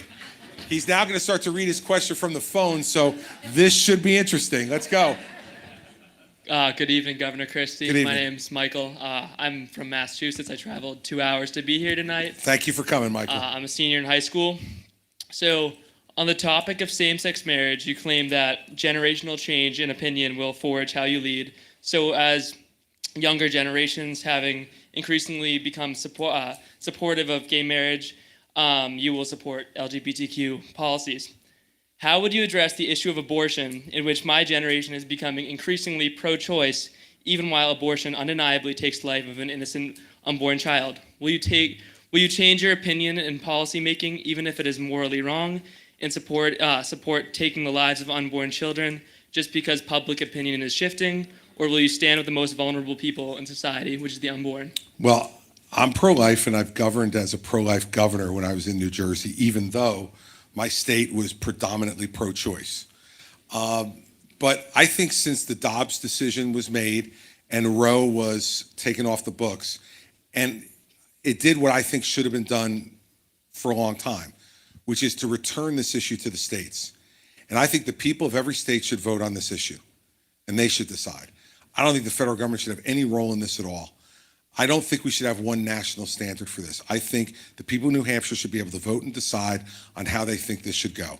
And the people of Iowa and the people of New Jersey. And look, in New Jersey, it's 9 months. You can have an abortion up to 9 months. I don't agree with that. Okay, but my job in New Jersey, if I want to do that, is to work there to try to change that. If it happened in Washington, D.C., and it's set for the whole country, I'm going to have no chance to try to change that. In my own state, I could. And that's why I think you're going to have diversion across the country. Oklahoma, no abortion at all, except if the life of the mother is threatened. I don't agree with that either, because I've always agreed with exceptions for rape and for incest, and I don't. So I wouldn't agree with Oklahoma either. But I think if everybody in each state gets to decide for themselves, vote and decide what the rules are in their state, that's the best way to go. And I think that's the way the founders intended it to be. I'd continue to advocate for life because that's what I believe. But as president, I'm telling you right now, I would not sign any national ban on abortion of any length, because I don't think it should be a national issue, because that can change. Congress changes, it could go back the other way. And the whole country would be a seesaw going back and forth. I think each state should make their own call on this. It's a serious issue, it's an emotional issue, it's a personal issue. And if it's that serious and emotional and personal, then the individual citizens of every state should be able to make that judgment for themselves. And let me end with this. This is another place where me, Nikki, and Ron disagree. Okay, Ron signed a 6-week abortion ban in Florida as governor, and he says he would do the same thing if he were president. When Nikki's in Iowa, she says she'll sign a 6-week abortion ban. When she's in New Hampshire, she says she wants to be compassionate and have everybody make the decision for themselves. And when we had the Texas abortion case recently where the woman was carrying a child with a fatal disease that would either be stillborn or die days after birth, so there was no hope to save the life. In that instance, the Texas Supreme Court said she can't have an abortion. I disagree with that. The goal of a pro-life policy is to save a life. If that life is unsavable, and all we're doing is putting the mother's life at risk and making the mother, in this instance, have to carry that pregnancy for another 20 weeks, knowing it was going to end in death, I don't think that's the right thing to do. I spoke out against that. Nikki and Ron would not. And so some of this is about what laws you would establish or not establish. And I've been really clear on that. As president, I would not sign any national ban. But I will also tell you on a personal level, I'll continue to advocate for life because it's what I believe. And I don't think that's one of those things that can change based upon if your generation is more pro-choice. With respect to you and to you, life is an essential issue. Relationships are important, but they're not in the first line of the Constitution. Life, liberty, and the pursuit of happiness in the Declaration of Independence, and in the Constitution talking about protecting life. And so I believe that. I'll continue to advocate for it, but I'm not going to impose at the federal government level a national rule on this. I want each state and their citizens to make their own decision. I'm different than Nikki and Ron on this, and I think that's an important thing for people in New Hampshire to know. Because if that's what they're going to do and how they're going to govern, then those decisions are going to be back to being made in Washington, D.C., and instead of by the Supreme Court, by Congress and the president. And if you've watched this Congress operate, 3 weeks to pick a speaker, and they held up 400 military promotions for politics surrounding this issue, I don't want them deciding the most intimate, personal, emotional things that people decide. I trust the people to vote over the politicians voting in Washington, and that's the way I'd handle it as president.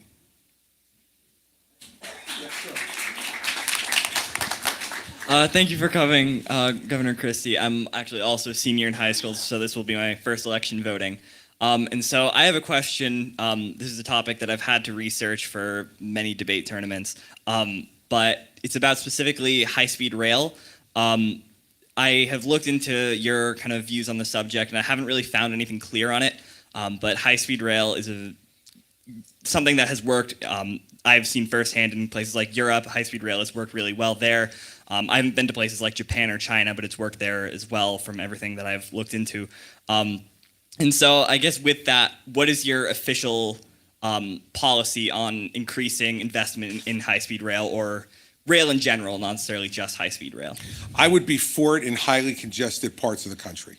So like the Boston to Washington corridor, yeah, I would be for improving that route, making it more high-speed and more available. And in fact, I worked really hard when I was governor of New Jersey to get the project that's now finally gotten funded and getting done, which is the Gateway Tunnel between New York and New Jersey, which will help to make that trip from Boston to Washington much faster and much easier by adding tunnels under the Hudson River and being able to do it the right way so it goes into Penn Station in New York, and people can make their switches there and go to other trains that are much more available there than they would be other places. And in other parts of the country that are heavily congested, meaning your traffic is crazy. Like I think there should be high-speed rail in the entire state of Connecticut. Just like because I can never drive in Connecticut, it drives me crazy. And so in those areas I would, because, and a little of a history lesson, because Eisenhower made the judgment when he became president. He had a choice. He had two projects in front of him. High-speed rail all across the country, kind of like Europe has, or an interstate highway system. And Eisenhower picked an interstate highway system because he was a military guy, and he looked at it saying, if we ever have to defend this country from an invasion, I want all these highways and be able to move all the equipment and everything else around that way. So that's the way he went. So we made this enormous investment in an interstate highway system all over this country, and which I think has generally been a good thing. But in areas like Southern California, like Chicago, like the Boston to Washington corridor, you have enormous traffic now that has developed because of the population growth, and having rail that's convenient and available would help to ease that traffic problem, which affects everybody's quality of life in a bunch of ways, not just in terms of getting from one place to another, but also in terms of pollution and all the rest of the things that we have to deal with that. So that's where I'd be on it. So I wouldn't be for universal high-speed rail, but I would be for high-speed rail in particularly congested areas of the country. All right, I could do two more questions. Let's go to the Red Sox fan. Why not? We're equally tortured. You're a Red Sox fan, I'm a Mets fan. In fact, I would argue I'm more tortured than you are now because you've won a few World Series. I haven't won one since since that one in 1986, which you and I won't talk about. I have a confession. I don't have a question for you. I'd just like to say thank you for being honest with us tonight and treating us like adults. And I've really missed that lately. So thank you. Thank you. Appreciate that. All right. That wasn't really a question, so I'll still take two more. I have a question here. How the heck did you harness this wonderful woman, Mary Pat? Well, How are you keeping her? well, So that's kind of two questions. okay. But I'll only count it. I promised you I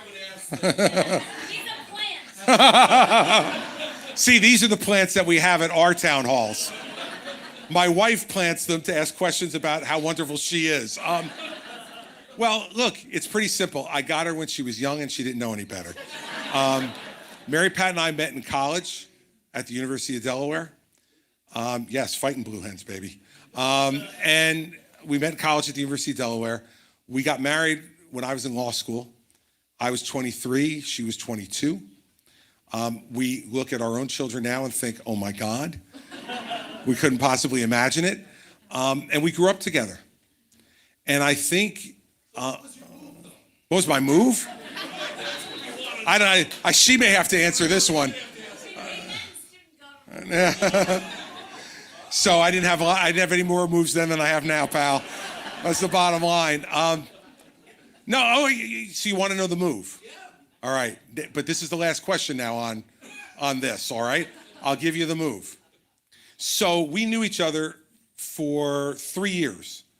And during that 3-year period, we were dating other people. But we were always friends. We knew each other. And she went away we had a winter session at the University of Delaware, like a 5-week middle semester. And she went off to Europe for 5 weeks. And she came back, and I was in this bar called the Deer Park Tavern in Newark, Delaware. And I was sitting with a group of my friends, and there was a band there that night, and there were a bunch of people dancing on the dance floor. And I saw this girl who had her back to me, and she was dancing, and I thought, she's kind of cute, right? I wonder who she is. Because the woman who had left 5 weeks earlier had hair down to here. And this woman who I was looking at the back of had hair down to here. So I didn't put the two together. She turned around, and it was her. And I all of a sudden looked at her a lot differently than I looked at her before. It was that moment. And so what did I do? I invited her. We sat down at the table with a group of friends. She knew the people. We had a couple of drinks together, and I offered to walk her home. So I walked her back to her apartment, and that was it. And it started from there. So that was the move. I just was a gentleman. I was attracted to her. I knew her. I walked her back to her apartment. I didn't make any moves that night. And then asked her to go out. After that, she said yes. And that was February of 1984. So this February, I didn't think about this till now, but this February it'll be 40 years since our first date, and we've been together ever since. And as far as keeping her, she has enormous patience. That's all I can tell you. She's a woman of enormous patience. Okay, last question. Let's go to this guy right here. Governor, there's climate, military problems all over the world. What's your view of American leadership and how we're going to address that? Well, we're certainly not going to address it by just saying America first. If I took a poll in this room and I asked you, do you think America should be first? I suspect that everybody in this room would raise their hand, right? Is there anybody who thinks America should be third? Like comfortably behind like Belgium and Luxembourg, right? Everybody thinks America should be first. The question is, how's America become first? And my view, if you look at our history, is the way America has always become first is that we don't fill the moat and pull up the drawbridge, but we make friends all over the world. And we have created friendships and alliances all over the world that has made us stronger economically, stronger militarily, stronger diplomatically. And the problem with the Trump, DeSantis, Ramaswamy approach to America first is they mean America alone. And America alone is going to lead to all the problems that we see around the world right now. Because when America's not on watch, the evil people make mischief. So Putin was given every indication by Obama, who let him go into Crimea,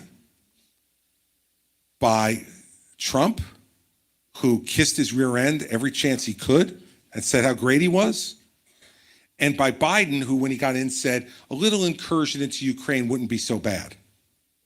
Well, Putin took that as a sign. America's backing off.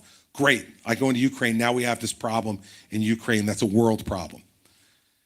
In Israel, we had a situation where these last few presidents have not done what they needed to do to show that America will stand up for Israel no matter what. And then Russia looks over at Iran, who funds Hamas, and says, hey, America's playing too much role here in Ukraine. Can you go and start something over there to distract them? And I absolutely believe that that's what happened. And so we've got a situation in the world now that will only get worse. President Xi said this week, we will reunify with Taiwan. We better take him seriously. And remember something, 2/3 of the world's semiconductors are made in Taiwan. Everything we do in our life now is run by a semiconductor. You want China in control of that? So look, I had a woman ask me 8 years ago at a town hall meeting, why should America be involved in helping all these people around the world? And I said to her, I could give you a really long, complex answer, but I'll give you the short one. It's the price we pay for being the richest, freest country the world's ever known. And if we want to continue to be the richest and freest country in the world, we got to make sure that we don't allow this mischief to happen all over the world. And that our friends know when we give them a word, we're going to stand up for it. And so the kind of president I would be is I'm not going to be looking for wars, but I'm going to make sure they all understand that if you decide to take aggressive actions against one of our friends, we're going to be standing with our friends. And that's not only going to help us militarily and from a diplomatic perspective, but it's going to help us economically too. And I love this conversation about Ukraine. They don't want to spend any more money on Ukraine. Do you know that 95% of the aid we're giving to Ukraine is spent in the United States? Because all we're giving them for the most part, 5% of the overall 40 plus billion has been spent in Ukraine. 95% has been spent here to build weapons to send them, or to send them weapons and then for us to refill our stockpiles. So this idea that somehow we're giving away this money to Ukraine, I love Ramaswamy, what a knucklehead. I mean, really, gets on his horse and says, we're spending all this money on Ukraine's border, but nothing on America's border. And that's why we can't spend on America's border because we're spending on Ukraine's border. No. All the money we're spending on Ukraine is being spent here. Now, that's not a reason to do it, but it's some truth about what really happens when we give this kind of aid. Most of the time, it helps our economy as much as it helps their national security. And so that's the kind of president I would be. And on climate, look, we've got to be honest about it. Climate change is real. Human activity contributes to it. And guess what? We've done a lot of good over the last 10 years. We've reduced our carbon output in this country by 1 billion tons of carbon a year, every year for the last 10 years. Here's the problem. China's increased their carbon output 5 billion tons a year, every year for the last 10 years. They're burning coal over there like it's going out of style. And where America has to play a role on climate is to make that one of our agenda items with China. Say, you've had your industrial revolution, okay? You're not the farmers anymore in China, like you were when Mao ran the revolution. You are now the second largest economy in the world. And you need to start acting like a responsible world player. And if you don't, then we're going to take actions against you to make your economy weaker. Because you need America more than we need you. That's the truth. If we stopped doing things with China from a trade perspective, an already troubled economy in China would really be in trouble. And guess what? That's the only reason President Xi came to San Francisco a month ago. It wasn't to see the Golden Gate Bridge. Okay, he came over here because American companies were going to be there, and he wanted to continue to urge them to do business in China. So we have leverage now, and we should use it, and I would use it as president. And remember something about Trump, who said he made the greatest trade deal ever. The greatest trade deal ever with China, right? 40% of what they've promised to buy in agricultural goods, they've bought. It's even less than that on the other deals that he made, that they've kept up with. It's all baloney. And you need a president who's again. See, he couldn't come and say to the American people, yeah, I thought this deal was really good, but it turns out they're not agreeing to the deal, so now I have to take other steps. Because that would be admitting that he failed at something. And of course, he's never failed at anything, except that he's gone bankrupt 3 times in my state. I mean, think about this guy, right? This great businessman. His casinos in New Jersey went bankrupt 3 times. How the hell do you go bankrupt at a casino? Does anybody ever win?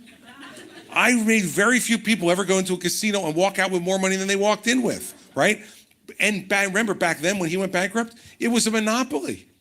There was casino gambling in 2 places, Nevada and Atlantic City, New Jersey, and that was it.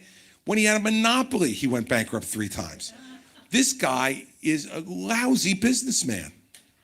Lousy. And he ran the country the same way. So we need a president who knows what his strengths are and what his weaknesses are, who's willing to engage with the rest of the world, who's willing to stand up for our friends and make it stick, and who will admit when he's made a mistake. Let me guarantee you something. I am not perfect, and I will make mistakes if you elect me president. I guarantee you, because I'm human, and I'll make mistakes. But here's the difference between me and Trump. When I make them, I'll admit them. When he makes them, he blames it on everybody else. And so, what kind of president do we want? If we're looking for the perfect president, get up and leave. Because he ain't here. And you can go scour all around the rest of New Hampshire, you're not going to find that person either. What I suggest you should want is someone who understands America's role in the world, understands that we are the indispensable nation, and doesn't shy away from it. Because the day we begin to believe we're not the indispensable nation, we will no longer be the freest, richest, or bravest either. And I don't want to be around. I'm not going to be part of the generation that gives that away. Got a guy there who fought for it, a guy there who fought for it. We got a bunch of people in this room who I'm sure fought for it. And I'm not going to be part of the generation who gives away what they fought for. And that's cowardice. And that's what he is. Don't ever forget this. Trump is a coward. All that bluster, all the baloney, all the yelling and screaming and the name calling, that's what cowards do. And guess who else is a coward? The people who won't stand up to him and say it. Yes. Okay? So we need to have some strength in this country. So that's the way I would deal with it. All right. I'm going to end with this. I'm going to end where I started. Remember why I got into this race. I got into this race to tell the truth. And I hope that you believe after being here for a couple hours tonight that that's what you've heard. And if you believe that, then I need you to not only vote for me, but I need you to work for me in the next 26 days. I am not giving up. I'm not giving in. I am on a mission to try to restore the soul of our party and the soul of our country. And I am not willing to go down without a fight. And I'm certainly not willing to give in to somebody like Donald Trump, who puts his interest before yours. And I'm not going to give in to anybody else either who hasn't earned it by telling the truth themselves, standing up themselves, and not blaming it on Democratic plants. And being scared to say what the truth is about anything. Something as simple as the origins of the Civil War, or something as important and complicated as America's role in the world, or something as absolutely fundamental as the character of Donald Trump. You can agree with his policies. I agreed with some of his policies. But no thinking, breathing human being in this country can objectively look at his actions and say this is a man of character. He's not. He's not a man of character. And if we don't start, first and foremost, by electing someone who is someone of character, nothing else they promise us will matter. Because their promises will mean nothing. Because they don't have the character to know you have to stand behind your promises. You will not always agree with me. Some days you will listen to me and say, keep quiet, I'm turning my TV off, I don't want to hear anymore. But there will never be a day that I'm your president where you won't know I'm telling you what I really believe in my heart and what I know the truth to be. And I think that that's the kind of president we need now more than any time in our country's history. I'm willing to be that president. If you give me your support, I will be. So thanks for coming tonight. I appreciate it.